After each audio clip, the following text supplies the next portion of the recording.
Show me the crypto. Show me the crypto. Show me the crypto. In a world on the brink of disruption, two men will bring you clarity by interviewing some of the most intelligent and influential names in the blockchain world. Welcome to Show Me the Crypto with your hosts, Wade Patterson and Ulf Lonergan. Well, hi there and welcome to Show Me the Crypto. My name is Wade Patterson. And I'm Ulf Lonergan. We're a couple of friends from Canada who love learning about cryptocurrencies and blockchain technology, and we're happy you're along for the ride. Whether you're a crypto virgin or you know your way around the block, we hope our interviews with some of the most interesting and influential people in the blockchain space help bring you value. And today we're joined by Uma, COO and co-founder of APPICS. Uma began her online entrepreneurial journey at the age of 15 by helping businesses successfully transition to digital. In 2013, she discovered the blockchain world and has been expanding her knowledge in the space ever since. Uma's mission is to empower people around the world by introducing them to the benefits of blockchain through social media. Uma, welcome to Show Me the Crypto. Thank you guys so much for having me. Really excited to be here with you. Yeah, we're excited to have you on as well. And there's a lot to unpack in that bio, but I want to start with the fact that at the age of 15, you were helping businesses with their digital transformation. So was that something that you were always passionate about from a young age, or because that seems very unique? Yes, you are right. And I always say, like, my journey is extremely unconventional. It wasn't like I was just born into some type of tech family, nothing like that. I was actually more into arts and dance. I danced for 7 years. And actually, this is how I got into the world of tech, into crypto blockchain, because my even now co-founder and the CEO of APPICS, Tony Winchester, some of you may already know who that is. But he's really a pioneer in that space. He was very early with Bitcoin. He started mining Bitcoin in 2011. And he's also a very passionate dancer, and he's into all kinds of things. He's not just a genius in technology and crypto and blockchain, but so many other areas. And so he was also a dance coach at that time. And through him, I discovered, because as dancers, you're like a big family, and afterwards you hang out at the office, or you're all together and you eat something and you talk about things that you are passionate about. And so at that time I was really young, but I was always seeing, like, in his office there were like mining machines and these screens where you could see trades going up and down. And so I was just fascinated by that, and I really wanted to learn more. So I think curiosity in the first place was one of my traits, something that I had, where I was just really curious to understand and learn about what he was doing, and because it was so different. And that's also how I learned about entrepreneurship in general, just doing something on your own that's sort of outside of the system and something that you can't learn in school. And so, yeah, that's sort of how things got started. So in those early days then, were you invested? I mean, 2011, that is like the very beginning of this. So was that something that, like, what was your foray into it? Did you start investing early on in that time? I mentioned 2013 in the bio. Yes.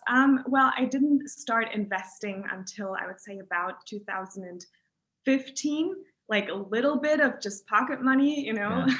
So it wasn't, big bucks, because obviously I was still going to school. But I just started learning about it in around 2013, just looking at like CoinMarketCap for the first time. I didn't understand it right away. It really takes some time to get into that. And I would say that throughout the years until 2016, which was, when we discovered Steem, the blockchain Steem, and that was tied to, Steemit, the blogging site. That's really when I started to connect the dots, and I was like, wait, I understand that blockchain is the future. It's like the internet 3.0, and you have, there's different use cases, but now that actually makes it super real. So just going from application to application, learning more. But yeah, I did start investing a little bit, but just playing around with it. And it was exciting to even see it go from like a few $100s to $1,000. Like that was surreal. And yeah, just learning more in the first place. And as you mentioned, I was part of the digital agency that we started at the time. So my focus really wasn't on like crypto and blockchain. That was something I was interested in and learning. But also Tony at the time was programming different tools to help you organically reach more followers or gain an audience online, a social media presence. And at the time, there was no such term as like a social media influencer. Right. So it was brand new. And when I saw those tools, I was just like, hey, can I try to market that, sell it to businesses and brands? And he was like, sure, you can try that, go ahead. And so that's sort of how the digital agency started. And so my focus was more on that at the time, but still learning and looking at CoinMarketCap and just getting more and more step by step into that space. You mentioned Steemit there, and it's an interesting one. A lot of our early guests here are people who, because that was my foray into all of this, was Steemit as well, and that's where I met a lot of the people originally. For you, I mean, your username was Mrs. Steemit, so you were, at one point pretty committed to the platform, but in a sense, what do you think that Steemit did well, and what do you think that maybe it didn't do so well? Yes, so firstly, I think it was the perfect gateway for people to just get into crypto without having to invest, right? Like that was the first time where you ever saw, wait, I can actually earn cryptocurrency just by being active on this platform, which was super strange. I remember Tony telling me about this. He was like, there's this new, cryptocurrency tied to a blogging site. And I was like, okay, let's try it out. And literally the same day when he told me, I just put up this blog post and I just chose, like, we had different usernames. I was like, okay, I'll take, the Mrs. Steemit. No one's ever going to read my blog post. And and yeah, just a few hours, and I put like 10 random facts about me. And after a few hours after I refreshed the page, it said like $2,000 or something like that. And, there were comments and, the people that had built the platform and seen my post, upvoted it. So it got a lot of traction. It was on the trending page. And I was like, oh my gosh, holy cow, that's actually working. The technology, it's real. So that's when things got real. And then I got interested in, wait, so how do you actually exchange it? What's a wallet and all these things? So before it was more like, this is a fascinating technology. And I would say to Tony, maybe, hey, I'll give you some of my pocket money. You can put it into Bitcoin or whatever you want. But I wasn't ready to actually fully take on the responsibility of, okay, I'm going to go on an exchange and start trading and start setting up my own wallet. But then through Steem, and I think that was the perfect gateway to learn more and just get into the space much deeper than previously. Right. So that was amazing. I think the technology and also the community, because we really saw people that were so passionate about just blockchain, but not just blockchain, but about life in general, and just super supportive. Because with social media today, I think it's become quite toxic in a lot of ways, where you see tons of negative comments and just people trying to put each other down. But on Steem, it was so refreshing to have so much support and positivity. And so I really love that. I also attended all 3 Steem Fests where you could meet the people in real life for the first time before you just knew them virtually. So that was really cool. But then obviously my team and we also having that background as a marketing agency with knowing branding, knowing how to package things and then make them a success and bring them to a mass audience, we knew that Steemit was difficult for the mainstream person to really get on board. When I would tell my friends, like girlfriends from high school, I was like, hey, check out this awesome platform. You can earn some crypto with that. They were really hesitant because I remember in the beginnings, you had to like put some HTML code in order to format your posts. So there were a lot of barriers to entry, I would say. Not because again, it didn't cost anything, but it was just very techie designed. There was no real branding, no real marketing team behind that. And so, yeah, this is also the things that we realized within our team. And we said, if this in technology is incredible, but imagine if we would build something more like an Instagram version of that, something that people are familiar with, they use it on a daily basis, it's super seamless and easy to use. But yeah, they can earn crypto with it for posting and for voting and for commenting. And so then that's what we did. Awesome. Yeah, I want to talk a bit more about APPICS, because when was kind of the timeline, and when you originally started, was that the focus as to, okay, let's make something that's really slick design and that side of things that's going to appeal to the users? Yes, absolutely. That was our initial thought, because we were so active on Steemit, we were so engaged, you know, Tony and our entire team being like top authors on the platform. We were so passionate about blockchain on social media, because we saw all the issues, not only through Steemit, we saw the incredible technology, but then also being like that digital social media agency, we saw all the issues that were just getting worse and worse, with YouTube banning, accounts and videos, just in general, traditional social media platforms completely demonetizing content. And then also just for the average person, it was super difficult to actually get something in return for all the time and effort they spent on social media. Now, through Steemit, it was possible, but again, we had this issue of it wasn't really just a seamless application. And so we put those two together, where we're like experts in both worlds in a way.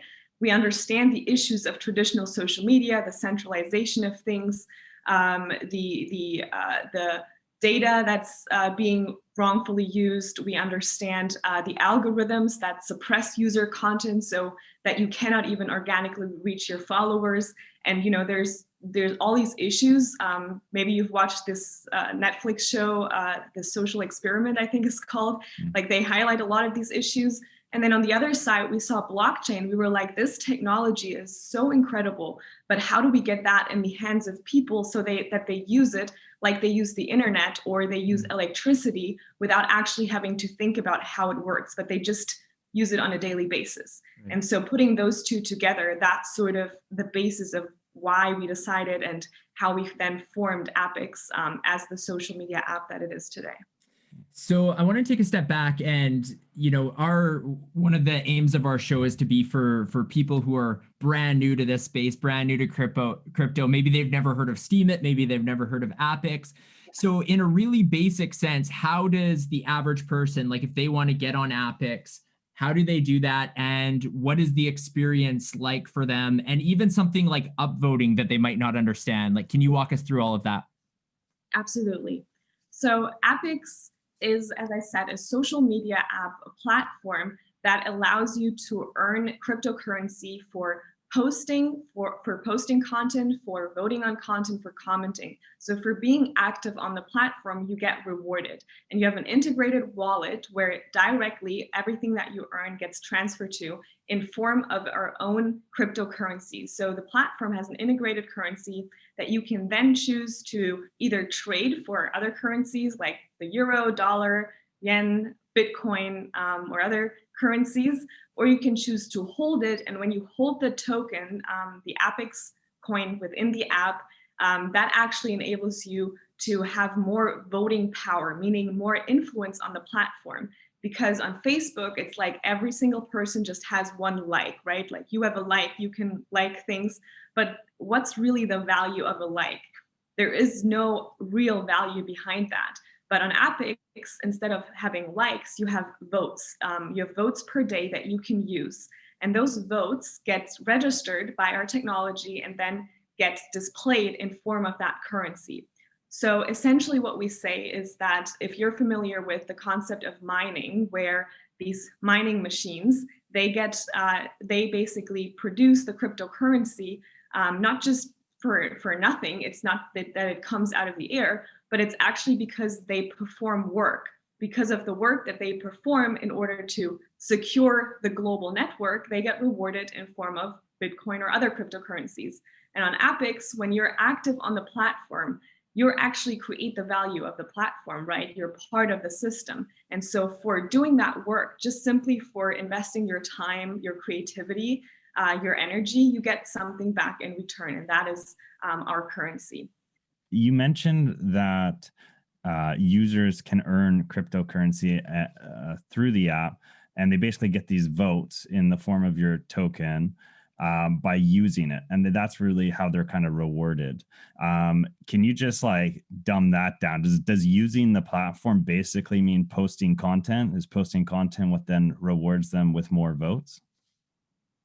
Yes. So when you post content, you obviously get, on other platforms, you get likes. On APPICS, you get upvotes from people. And depending on how much value they already have in their account, either because they've been super active on the platform before, or they've bought tokens to increase their voting power, which means the weight of their vote. So that increases the overall amount that you earn per post. Now, from every post, 65% goes to the content creator, but then 25% also goes to the voters. So actually the audience, just for voting on content, also gets rewarded. So it's really a win-win situation. No one loses. When you vote on content, there's sometimes this misperception that you think something goes away from you, but actually you earn while you're voting as well. So yeah, you can be a content creator and then you earn for your posts, or you can just be the audience and engaged on the platform. You can earn through your awesome comments. We also, like, sometimes we even had that comments earn more than posts, which is crazy, but yeah, these things can happen. So it's just really about empowering the end user, where it's like you do the same exact thing that you normally would on Instagram, on TikTok, on these other platforms, but on APPICS, you get something back for your time, for your creativity. That's super interesting. And as someone who's like hasn't experienced that before, something that pops in my head right away is there any way that can be abused? Like, could users be like, oh, well, if I'm earning for likes, I'll just go like everything? How's that handled? Yeah, no, it doesn't really work like that, because firstly, you have a limited set amount of votes per day. And voting doesn't completely, like earn incredible amounts, because again, you have those 25%, those are split among the voters. And then you also need to up your voting power. So if you're just, voting like autonomously on just one post per day, or on multiple posts per day, that can slowly up your power, but it doesn't really do much. Like, it would take a very long time. And then also, since we're an application, we don't have that issue of this whole bot system that a lot of the platforms that are just purely web-based encounter. I gotcha. Cool.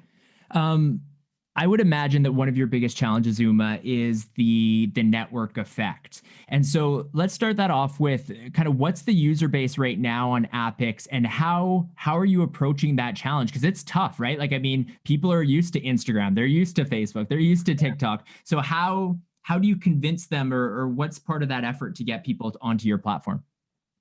Yes. So actually, for us, and it's always crazy, because this is the biggest issue that most people have, right? It's how do you actually build a community that is long-term, and how do you scale that? Well, for us, it was like, we have the network. We have connections. Like, for example, Paul Ring is our president of business operations in the US. And he's had his own record label under Universal Music Distribution for over 25 years. He has connections to the biggest celebrities. He did the Michael Jackson tribute show, like, just connected in that world. And he, again, brought people on board like Darren Olean, who is also part of the trending Netflix show, Hunting for Health, on Netflix. I think I said that, with Zac Efron, and with big names, and who are just involved in that space. And so we have the network when it comes to marketing and scaling, not just in the US side, but then also here in Europe. Again, Tony and other team members have been in that art world and dancing entertainment industry for a long time. So we have a huge network when it comes to that. And then also, right now you can see on our platform with the thousands of people that we signed up, and we actually had to manually approve, because keep in mind, we're still in beta, and right now you would need a Steem account in order to get on APPICS. So we had to manually approve them. But the people that we do have, that community is so strong that we already have over 120 ambassadors in over 20 countries that are just, they go into their own universities in Venezuela, in Bangladesh, in Indonesia, in like all over the world. People already, they print their own shirts, they hold presentations, they go out there and talk about APPICS. And so you see that already with this small of a community. And we just imagine, like, when we're ready from a tech standpoint, which is what we are currently like in the very last stage of, before we have our global launch, and we are on our blockchain, on our own blockchain network, where we're able to scale and onboard the masses, then that isn't an issue. So it was more that we didn't want to scale too fast and the technology not be ready. But when it is, then we know we just have to press the button and it will take off. That makes a lot of sense. And so that shift that you're talking about, that's the shift from the Steem blockchain to the Telos. Is that correct? The Telos blockchain? Yeah, so it's our own blockchain protocol, and yes, we work with the Telos team. It's a protocol that's based on the EOS network. Right. So that is an entire new infrastructure where we enter an ecosystem, and now, before it was just in our minds, it was like the APPICS platform, right? You had the APPICS application, and we wanted to make that big. Well, now what it is we have an APPICS blockchain, an APPICS ecosystem, where we now have a completely different vision, meaning that if you have an incredible gaming app and you want to include blockchain, you want to have a token, well, now you might be able to get into the APPICS ecosystem. Mm-hmm. And so we see it more of like APPICS becoming something like a decentralized app store in a way where you have different applications that have incredible use cases for the APPICS currency, and the APPICS platform being the first and our most passionate, of course, because it's our baby project and the first real application and use case where, you will see the global scaling of, and then afterwards, we can always add on and just have different things come together where we create even more value for the users. It's super interesting. Like for me, coming from Steemit and all of that kind of thing, like when I'm telling somebody about blockchain who doesn't really know about it, a lot of times I'll open up the APPICS app just because there's something so like sexy about it in a sense. Like it's just like even the upvote, the little like slide and like the way you flick it, everything like that, like it's a great user experience and that kind of thing. So timeline wise, do you have a bit of a roadmap for when this is like when somebody could go, whether it's in the app store rather than going through test flight or that type of thing? Yes, so currently we are in the process of internally testing everything. We want to make sure it's 100% stable and everything is working smoothly. Then the next stage will be that we'll have our ambassadors join the testing, and then we want to, of course, have a global launch with this. And this is going to include a new registration process where users are finally going to be able just to sign up through Facebook, Google, Apple, like very easy, like you would expect on other social media platforms as well. And so that's our roadmap in terms of what's going to happen, the different milestones, and we're expecting to have our launch or the rollout of our new blockchain with this new update in the first quarter of next year. Uma, you mentioned ambassadors and having 120 ambassadors globally. For one, that's awesome. Congratulations on achieving that already in the current state that you guys are in. But my question is that an official thing? Or when you say ambassadors, do you just mean that they're out there representing APPICS and putting out the good word? Or is that like they're an official APPICS ambassador and that's like something that you designate? No, they are official ambassadors. We have junior ambassadors, senior ambassadors, people that have been there from the start. We have an entire program for that. And even once a month, we do like an ambassador ceremony where we highlight the most active ambassadors, those who have supported most people or brought on board other members. And so we track that. And yeah, we know the different ambassadors. We have someone also designated or focused on that program to make sure that we organically on that level also always keep spreading and spreading the movement and informing people about APPICS, and not just going that like we want to be this like high level only influencer and you know, PR marketing, but just have it also just expand the team in that way, that we have people that translate things as soon as we do a press release, we have it in all kinds of different languages and website translations, things like that. So they are very helpful and very hands-on. And they also help a lot with like spam accounts detecting things on the platform that aren't working sometimes before our team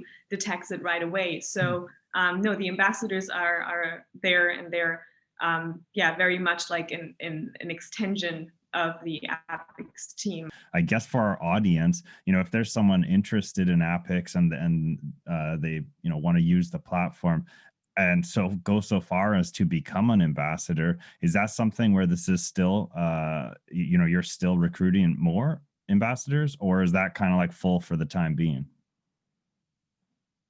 Yeah, no, absolutely. The ambassador program is open. People can apply. We have our CMO, Felix Sander, who's directly responsible and talking to them, whoever is interested. Of course, there are some requirements, like you should already be an active APPICS user and spend some time on the platform, understand how it works, at least on like a good basic fundamental level. And then also, yeah, just be very passionate about the project. You know, you've been on the platform for a while and you just think you want to help take it to the next level. You want to just do something maybe locally, or you feel like your language and your region there hasn't been as much exposure or a lot of ambassadors. So then definitely feel free to reach out to us. You can see our admins on Telegram, and yeah, just reach out to any of us and we'll forward you to the right person. Again, yeah, if you reach out directly to Felix, he will also assist you, and we can send you the information of what's required to become an ambassador. Awesome. Uma, I want to ask you a tough question and put you on the spot here a little bit. And that is, one of the things from my personal experience, one of the problems with Steemit in my mind was this idea of adding sometimes monetary value into social media and the issues that it brings about. So for example, the argument that perhaps, you know, two sides, one, it could become almost a little bit of a popularity contest from that point of view and it's monetarily funded, or, and apologize about my crass language, but like a bit of a circle jerk, right? Like you upvote my content, I'll upvote your content and that kind of thing. And we saw some abuses of that on the Steemit platform. Is that something that your team's concerned about, that you're thinking of addressing in any way, or do you think that that's not going to be an issue? Yes, I think it's a great question. And just about like the first point when you said like popularity contest and so on, I mean, that is social media right now, right? True, if you think true. about it, you have big influencers and they support each other, and it's really incredibly difficult, and the platforms make it even more difficult with the algorithms to now get any exposure or to grow your brand and audience. So we bring it back to that organic traffic, right, where you can really for your content get rewarded. And what I've personally noticed is that the people become a lot more mindful of the type of content that they post, the type of comments that they write, because again, it's now being monetarily rewarded. And yeah, I think it has. I understand what you mean with by saying like if you bring in like money, the money aspect, it can become like a greedy thing, and you know, I don't want to upvote this person and only that person. But I just think, just like you say, you know, getting wealthy, rich, or making money is not that it changes a person, but it just magnifies who you already are. Right. So I think it just brings out the truth more. And we just, you know, before it was just liking everything, but now it's like, but does that person really deserve it? Is that content worthy? And I think, yeah, just from watching the APPICS community, I think that in and of itself, having that monetary aspect like makes the creates like a self-autonomous regulatory system in a way. But then also, of course, we do have people, we bring on board people, experts that are content creators and yeah, just in their field, have been in their field for a long time. Let's say sports or in arts, and they really know their field, then what we can say is we delegate them tokens, and they have also the job of finding quality content and finding new people and rewarding that so that it gets seen more. So yeah, there's going to be different mechanisms and things that we want to implement to make sure that we keep the system as fair as possible, but also keep it as decentralized as possible, because we don't want to then interfere too much. So I think it's a balance of those things. Yeah, that makes perfect sense. And just from the community standpoint, I mean, for you, this is a project you've been immersed in the last few years. You've mentioned you've got a really tight community.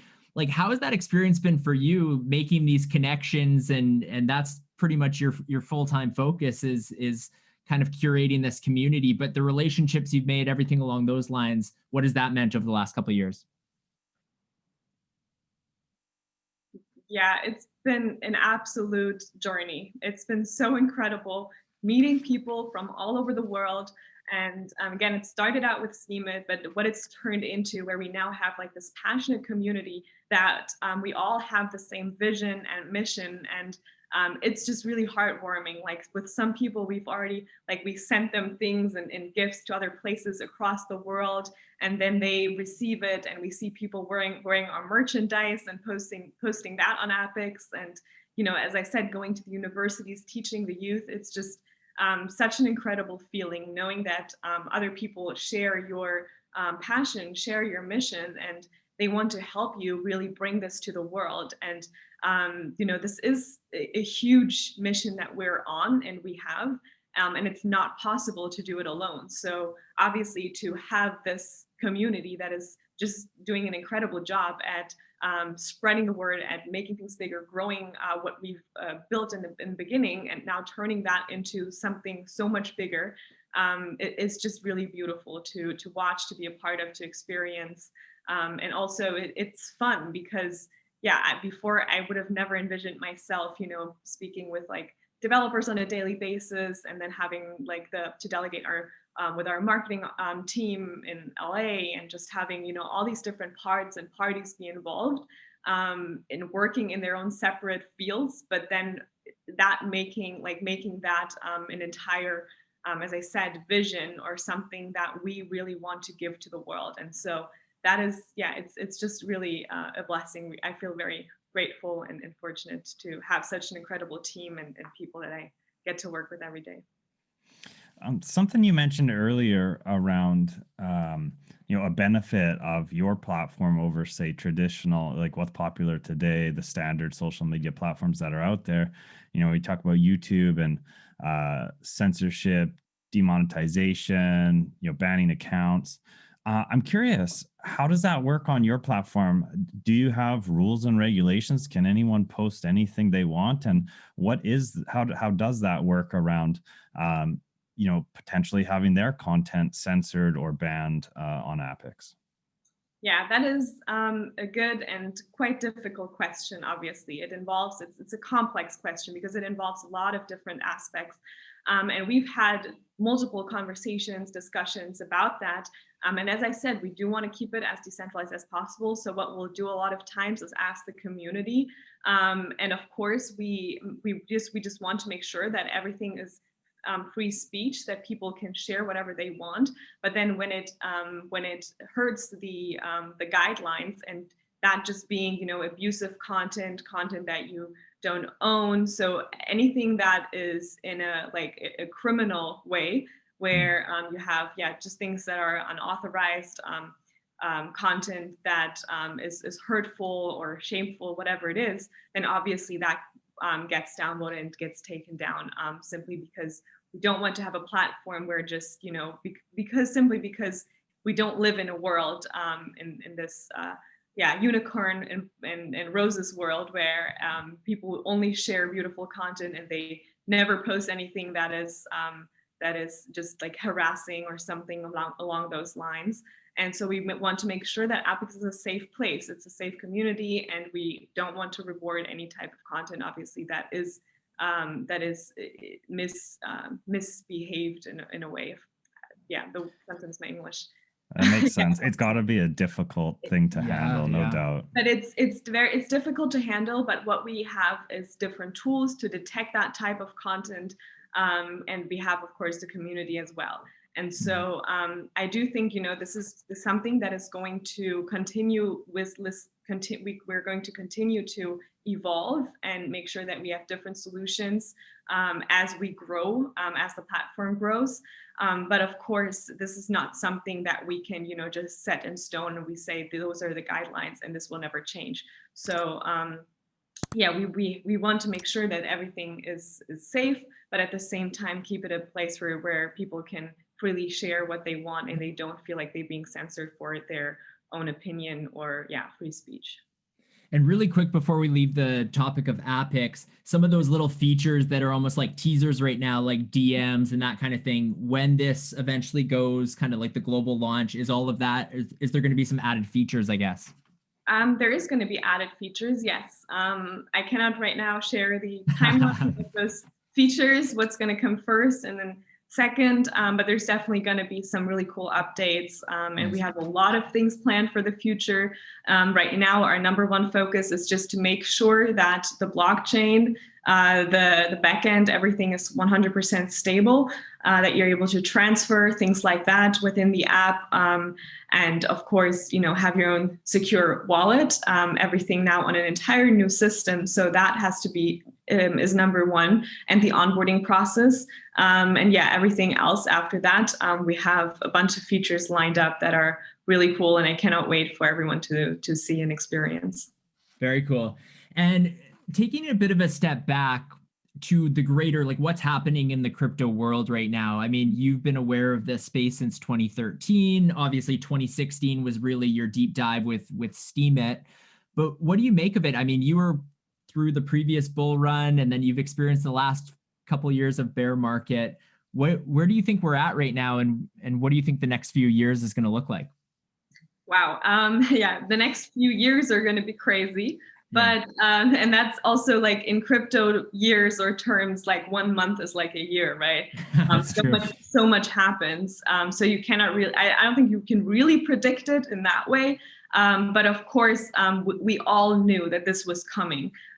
If you've been in a space for that long of a time and you've seen the ups and downs, you know that the bearish market isn't going to stay long. And even if it takes some time, eventually there's going to be that huge bull run again. What we're seeing right now, it was expected, and obviously we had like short pullbacks there, which I think is going to happen. Of course, again, nothing just continues to fully go up, right? You need those pullbacks in order for it to then continuously and sustainably grow. But of course, the numbers, it's like those jumps from like $100 to $1,000, like that is crazy. And so I think then you see this drop, and when you look at it historically, you always see it goes up like 1,000 or 10,000% and then drops like 100%. And that's really what blows up in the media. It's like those, oh no, Bitcoin dropped 100%, right? But they forget that it went up like 10,000%, for example.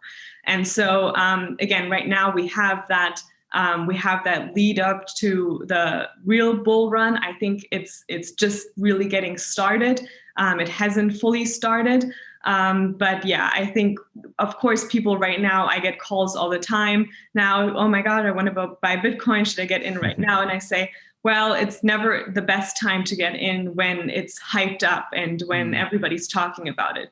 So wait for the pullback when everybody gets scared a little bit and they're like, oh no, it's dropping and it's, down. And that's really when you want to buy in again, and then you can be secure and sure that it's going to rise to incredible heights.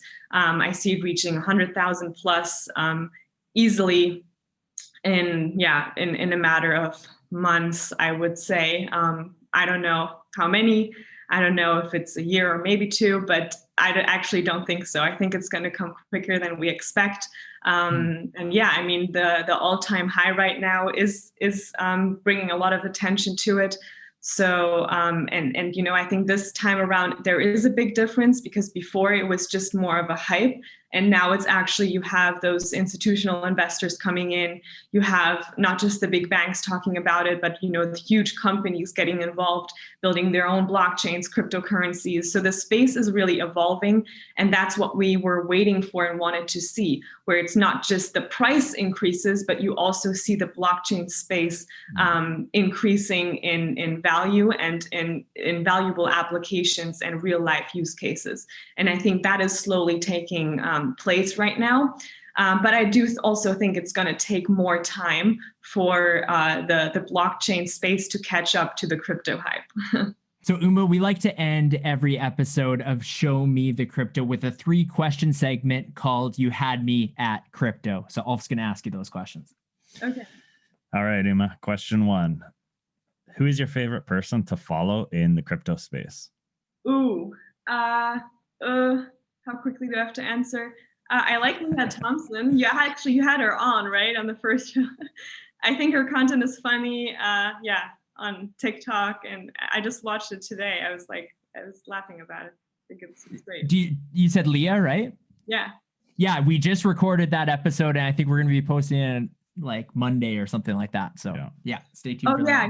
No, you didn't do it with her. You did it with Heidi. I was like, wait, yeah. Okay. But we have done it with But Leah we just now, interviewed too. her yesterday, so we'll be posting That's it soon. so funny. That's hilarious. Yeah, I love her content. Cool. Question 2. What will the price of Bitcoin be in 10 years? Oh my gosh. In 10 years, let's say $1 million. All right. That's the popular answer. That's the that is it. $1 million and 0. I mean, you're going to be episode number 5, so we're still early on this, but $1 million or 0 are like the 2 most popular answers, which is interesting. But And I'm in the million bout, so let's keep that one going. Let's hope so. Question 3. What is the most underrated project in crypto? Underrated project in crypto. Other than APPICS. I was gonna say obviously APPICS. Underrated project in crypto. Oh gosh. It's called, what is it called? It's a coin for sustainability, like turning plastic into fuel and into crypto. I forgot the name of it. Jeez. Other crypto projects that's underestimated. I like that you're digging deep for this one, though. So this one usually gets people. Don't worry. Yeah. Oh my gosh. Maybe DTube, I think, has potential.